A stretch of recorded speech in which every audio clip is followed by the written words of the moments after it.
everyone, and welcome. My name is Marcel. I'm part of the investor education team here at Scotia iTrade. And today, we'll be diving into one of the most powerful drivers of long-term investment success, effective portfolio construction. Now, when most people think about investing, the focus is often on picking the right stock or finding the next big trend. But outcomes are shaped far more by how our portfolio is structured, how risk is balanced, and how well your overall mix aligns with your long-term goals. Now, in this session, we'll explore the role ETF plays, how diversification works in practice, and why asset allocation forms the foundation of confident decision making. Now, whether you're just starting out or looking to strengthen your existing approach, today's discussion will give you tools to think more clearly about building a portfolio designed to last. I'm very pleased to introduce today's guest speaker, Veronika Popova, lead portfolio consultant at Vanguard Investments Canada. Veronika is well recognized in the ETF capital markets and portfolio construction industry. Now, she's supported firms across the country, helping them strengthen their investment approaches through deep data-driven portfolio analysis. We're thrilled to have her with us today, Veronika. Thank you so much for joining us and welcome. Thanks for having me. So welcome back. And now, as we kick off our Scotia iTrade's Women in Investing Month, can you share a bit about your role at Vanguard and how your experience working in portfolio construction and investor education has shaped the way you think about portfolio design? Absolutely. So my role as the lead portfolio consultant at Vanguard focuses on portfolio construction. So not so much product selection. So my day-to-day is about helping advisors think more clearly about how their portfolios are built, how different investments interact, and how that whole structure is going to influence their long-term outcomes. Earlier in my career, I worked very closely with ETFs from a capital markets and a trading perspective. So over time, my focus has shifted toward education and more so about portfolio design. So what that really reinforced for me is that success in investing is less about finding the one right investment, and it's more about building a portfolio that's aligned with your goals, your risk tolerance, and the ability to stay invested through different market environments. And when investors do struggle, it's often not because they chose a bad ETF, it's because their portfolio structure didn't match their expectations or their behavior. So that's why I like to think about portfolio design as not just a technical, but also a behavioral exercise. And when you do talk about portfolio construction, now how is that concept typically defined in an investment context? So in an investment context, portfolio construction refers to how those different investments are being combined together and weighted in your portfolio to achieve that specific long-term goal. So it's about the overall structure of the portfolio rather than the performance of any single company, stock, fund, you name it. So from an investor perspective, outcomes are ultimately experienced at the portfolio level. You're not living through returns of any one company or any one investment. You're experiencing how it all works together. So that means you can have individual holdings or stocks that might be a little more or even less risky than what your total portfolio risk level is, because it's being balanced out by others that are less or more risky. So for example, if you don't have a high risk tolerance, that doesn't mean that you can't hold NVIDIA, Microsoft, or any of those other volatile technology companies or the ETFs built around them.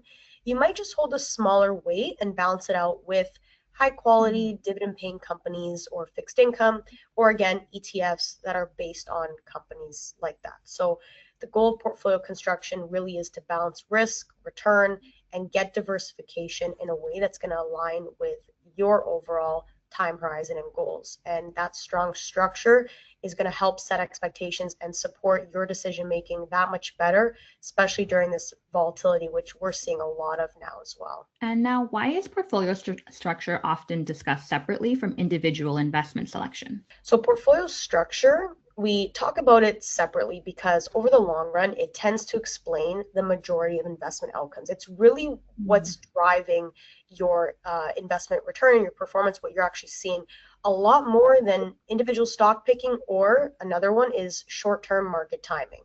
And this slide here is a really helpful way to visualize that idea, and it's based on actual research. When we think about the drivers of long-term performance, the data has consistently shown us that the breakdown between the different asset classes, or what we call asset allocation, is what dictates your outcomes the most. And then on the other hand, that market timing, the security selection, actually contributes very little. The bulk of the results comes from the actual design of your portfolio itself.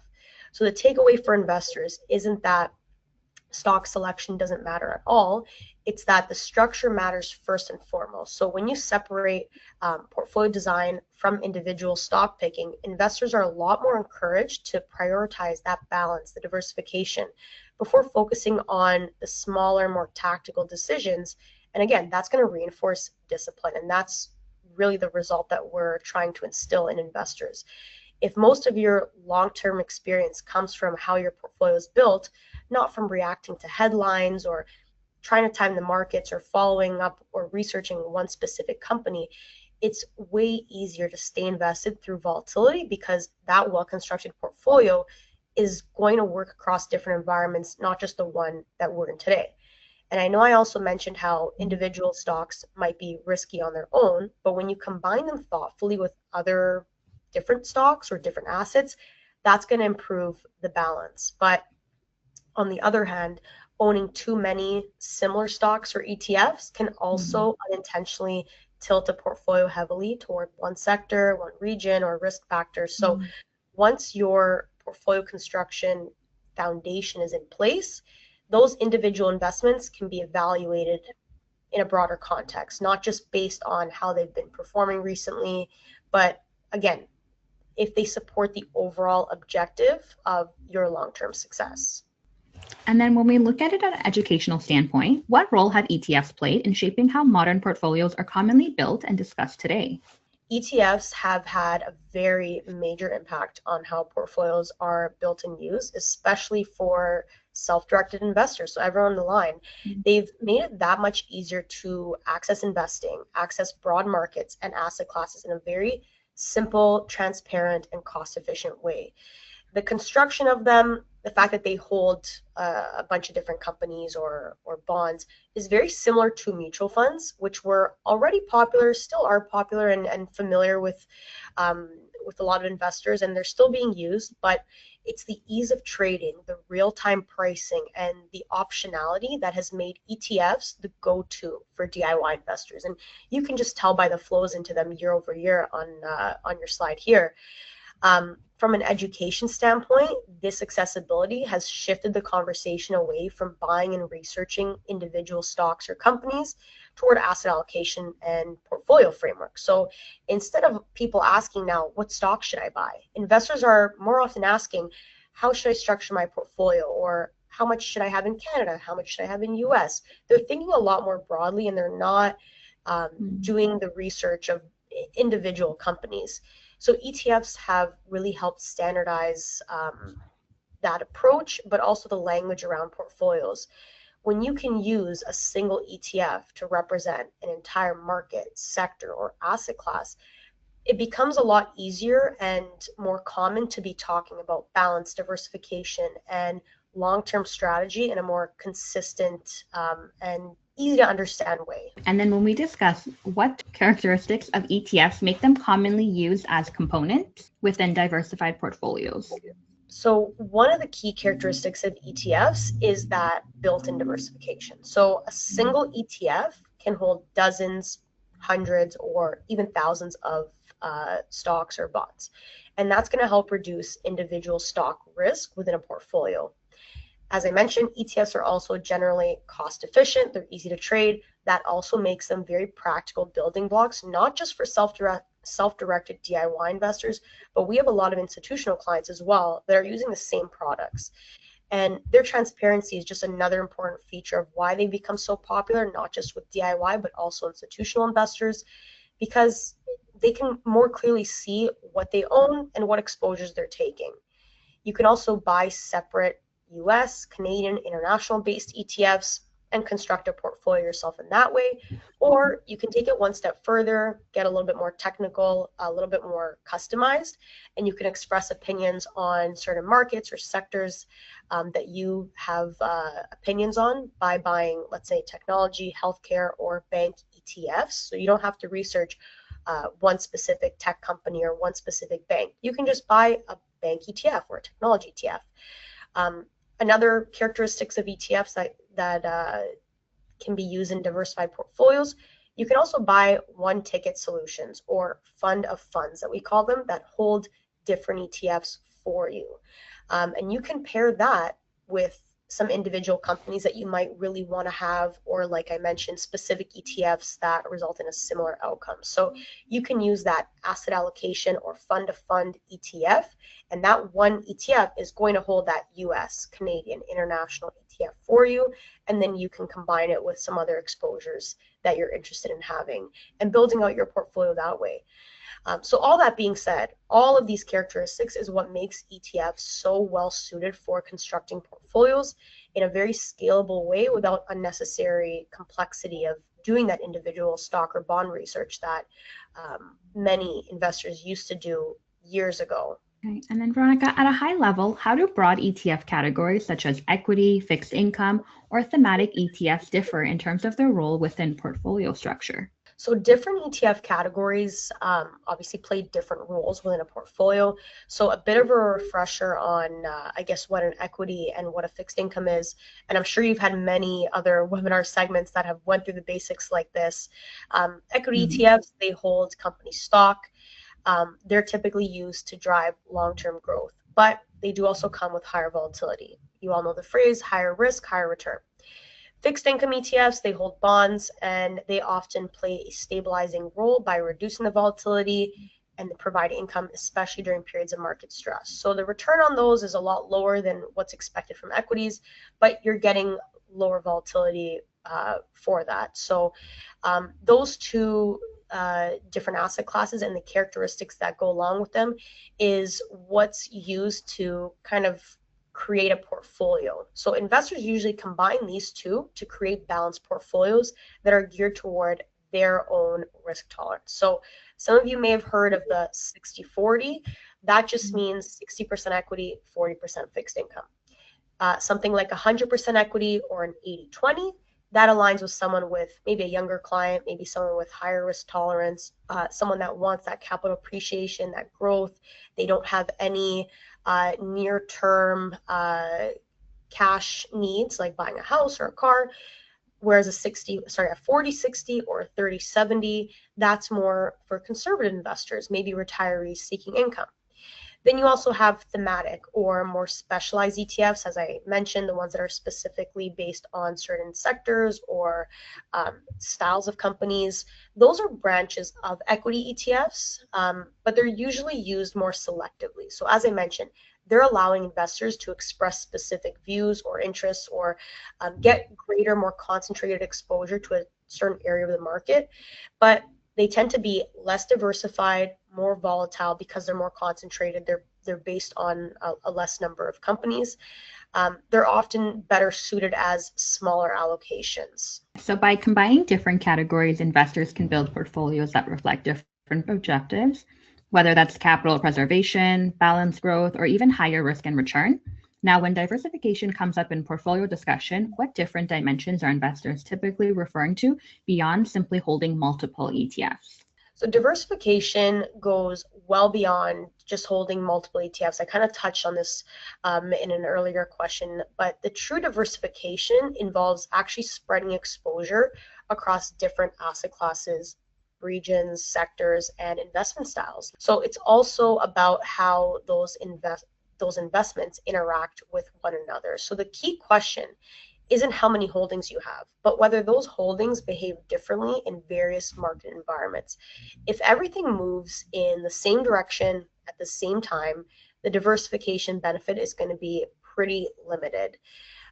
Effective diversification focuses on reducing concentration risk and improving the portfolio's ability to weather different economic and different market conditions. So for example, if you have a couple US equity ETFs, you're not really diversified because your equity ETFs all probably hold the same companies, and so you're actually doubling down there. You need to take it one step further and ensure diversification across regions and indirectly also sectors, because the US market, just to use as another example, has a pretty high weight to tech than other regions. So when you expand to Canada and international, you're getting more allocation, not just to Canada international, you're getting more allocation to financials, energy, healthcare, and also different companies and different industries that aren't in the U.S. market. One thing that I do on within my team is we often look at holdings overlap. So when we have advisors that we work with that have several different funds, and a lot of the time it's with the global equities, and I don't know if any on the call here are using any global equities ETFs, but I would highly recommend looking into those global equity ETFs and seeing if they truly are giving you global exposure. A lot of the global ETFs that we see and come across have a very high weighting in US. And again, taking it one step further, they have a high weight to US technology and then also to companies like the Mag 7 technology. Not to say that that exposure isn't good exposure, but when you're doubling down on it or tripling down on it, we have to look at the holdings overlap. And when we see that you essentially have the same exact companies in each one of these funds, the advisor or the investor oftentimes realizes they have a lot more exposure to those companies or those sectors than they really wanted.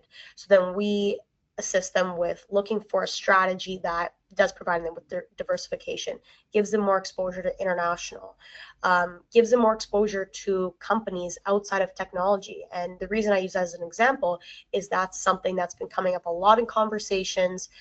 It's been a bit of a concern, especially with the market volatility we've been seeing, and also our own Vanguard risk and return projections for Canada and international. So very top of mind, and it's something that we stress even to our own clients about diversification. And then how is asset allocation commonly explained when describing portfolio construction frameworks, and why is it considered a foundational element? Asset allocation is really how a portfolio is divided across major asset classes like equities and fixed income. So it's considered foundational because it has a significant influence on that risk and return over time, which is also what we mentioned earlier. Really shows the influence of the portfolio outcome, where asset allocation was the main driver of return instead of stock selection or market timing. So asset allocation helps set expectations for how a portfolio might behave in different market conditions. So kind of what I alluded to earlier with the 60-40 or the 80-20, 30-70, whatever. A more equity-heavy portfolio is generally going to offer higher growth potential, but also greater volatility. A more balanced, a more conservative allocation might provide smoother returns, maybe not as much as that the higher equity allocated portfolio, but more downside protection, more income. So it really depends on what the what the investor or the advisor is looking for. This slide here does a great job of illustrating why this all matters. And this is actually a slide that we look at every year. We rerun this, we see what has done really well. And as you can see, nothing has consistently been a top performer and nothing has consistently been a bottom performer. What you're seeing here is the annual returns for different asset classes over time, and we're comparing it with that 60-40 example that's balancing it all out. So there are periods, of course, where some asset classes are obviously outperforming that 60-40, but then there are periods where there's a lot of them that struggle, and sometimes quite dramatically. The takeaway from this for us is that the leadership constantly changes. There's never going to be a single asset class that consistently outperforms, but when you combine them in a balanced way, that overall portfolio experience is going to be a lot smoother. So you're still participating in that growth, but the highs and lows are less extreme. And that's really what investors are looking for, that smoothing effect. And that's really the core purpose of asset allocation. It's not about maximizing your returns in any one year. It's about creating a portfolio that's going to behave in a way that an investor can stay invested across different market environments and never be so worried that they want to pull all their money out of the market. It's something that they should stick with for the long term. A portfolio that does swing too wildly can be technically sound and look okay, but it's going to be very difficult to stick with emotionally. So once your foundation is in place, other decisions like what ETFs should I use, or what additional thematic ETFs should I use, or companies that I really like, which ones should I add on? It's going to be a lot easier to evaluate it in that context. So Ultimately, asset allocation is less about prediction, it's more about preparation. And now the terms core and satellite are often used in portfolio conversations. Now, what do these terms generally mean in a framework-based context? So in a core satellite framework, the core of the portfolio is typically made up of broadly diversified long-term holdings designed to anchor that portfolio. And these positions are meant to be durable and relatively stable over time. Now at the center on this slide here, you can see the ETF core. That's the foundation of the portfolio as we kind of spoke about. And that core is going to be made up of broadly diversified holdings designed to provide long-term exposure to major asset classes in a simple, most likely low cost, you'd want it to be pretty low cost, durable way that probably isn't going to change much over time. You're not making changes over time. Now around that core, you can see the satellites, smaller, more targeted allocations that can be used to adjust exposure or again, reflect your own personal preferences or opinions on the market. And these might include things like additional equity exposure, emerging markets, international equities or fixed income, or like I said, even holding some individual stocks. Each satellite has a purpose. It's meant to complement the core, not replace it, or like I said, not double or triple or quadruple down on it. This approach is what allows investors to balance the simplicity and discipline with some customization and making the portfolio align with their personal views, needs, whatever it may be, which is very helpful for DIY investors. And one of the key messages on this slide is that as the number of satellites increases, the complexity of the portfolio, the volatility of the portfolio is also going to increase. So adding satellites, not necessarily a bad thing, but each one introduces an additional moving part. And what does that mean? More monitoring for you, more rebalancing decisions, and potentially more behavioral challenges during volatile markets. And for many investors like DIY investors, that core satellite approach is going to help strike that balance. So the core does most of your heavy lifting, keeps the portfolio anchored to its long-term objective. Satellites allow for flexibility without overwhelming the overall structure. That framework, again, reinforces discipline. That word I'm probably going to say 10 times during this webinar. When the core is doing its job, satellites can be sized appropriately and evaluated in that big picture context rather than being the main drivers of returns. And again, makes it easier to stay invested and maintain. How do different ETF categories tend to behave relative to one another across varying market environments? We kind of touched on this one from an asset class level. So equity-focused ETFs tend to perform better during periods of economic growth, but they can be a little bit more volatile during those market downturns. Fixed income ETFs do offer more diversification benefits during those same downturns, and that helps to cushion overall portfolio declines through their consistent, predictable yield. Now, when we talk about how ETFs behave in different market environments, it's helpful to think not just about these two asset classes, but also, again, taking it one step further, looking beneath them within the equities, across different sectors and types of companies even. So for example, cyclical sectors like consumer discretionary, industrials, or even financials, they tend to do a little bit better when economic growth is accelerating. These are the areas of the market that are more sensitive to consumer spending, business investment, and interest rate conditions. When confidence is high, these sectors are often going to lead, and we also see that with technology as well.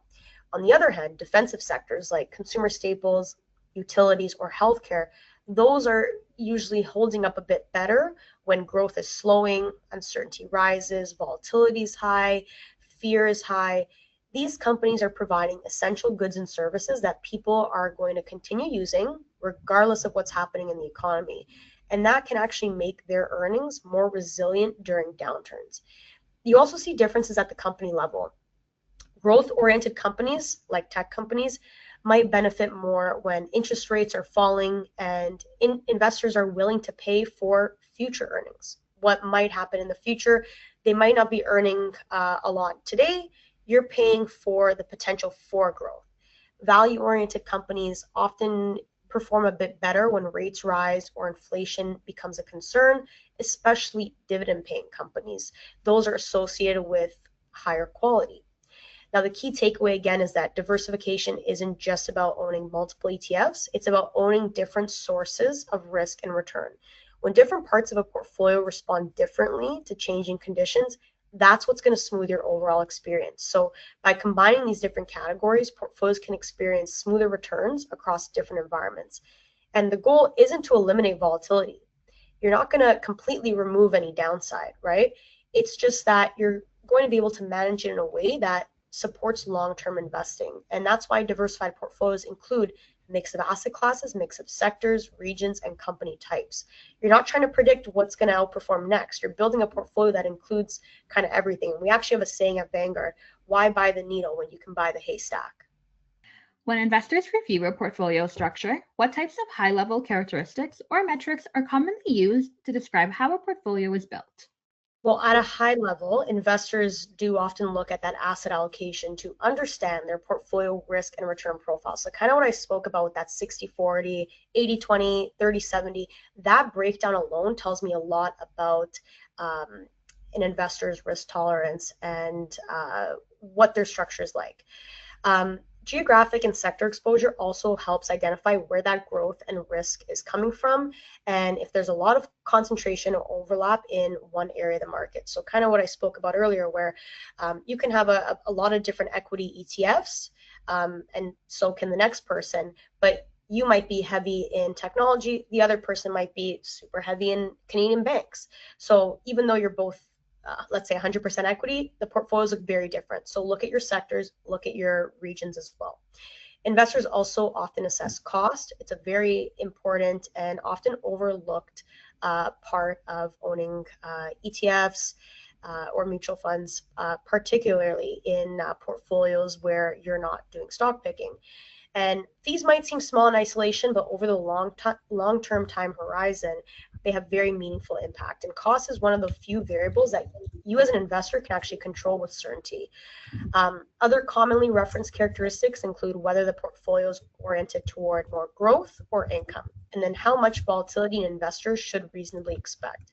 So these metrics all help translate a portfolio from something abstract into something tangible. So how bumpy the ride might be, how it might perform in different market environments, and whether it aligns with an investor's expectations. And another key point here is that you never want to look at any one of these characteristics or metrics on their own. You want to evaluate them together. No single characteristic is going to tell the whole story, but taken collectively, they help investors understand whether the portfolio is doing what it was designed to do and whether it still fits their goals and their comfort level. And then for those of us interested in continuing to learn about portfolio construction concepts, what types of topics or frameworks are helpful to explore next? So once investors understand the basics of portfolio structure, one of the most valuable next areas to explore is risk tolerance and investor behavior, your own risk tolerance. Many challenges in investing don't come from a lack of knowledge, but from how investors react during periods of uncertainty. So understanding how much volatility you yourself can truly tolerate, not just in theory, but in practice, is very critical for long-term success. Investors might also benefit from learning more about behavioral finance, which helps explain why staying invested can be so difficult, even when the long-term logic makes sense. So concepts like loss aversion, recency bias, and overconfidence all have greater impact on outcomes than investment selection itself. Another important concept is rebalancing. Portfolios are going to naturally drift over time as portfolios have different returns, right? So your 60-40 at the end of the year might look more like a 65-35 or a 70-30 if equities did really well. The point is to learn when and why to rebalance, bring it back, sell the winners, buy the losers, or not really the losers here, but the ones that might have lagged the winners. And maintain your intended risk level and reinforce your discipline, especially during emotionally charged market environments. And lastly, continue your education around all of this, like asset allocation ranges, core satellite, diversification. All that's going to help make investors more confident and help make more informed decisions over time. And the goal isn't to have a portfolio that you're constantly checking up on, constantly changing. It's to have one that you can understand well and that you can maintain. And at its core, portfolio construction is about building something that supports your long-term discipline. And the more that you understand it and your own behavior, the better you are positioned to stay invested and achieve your goals.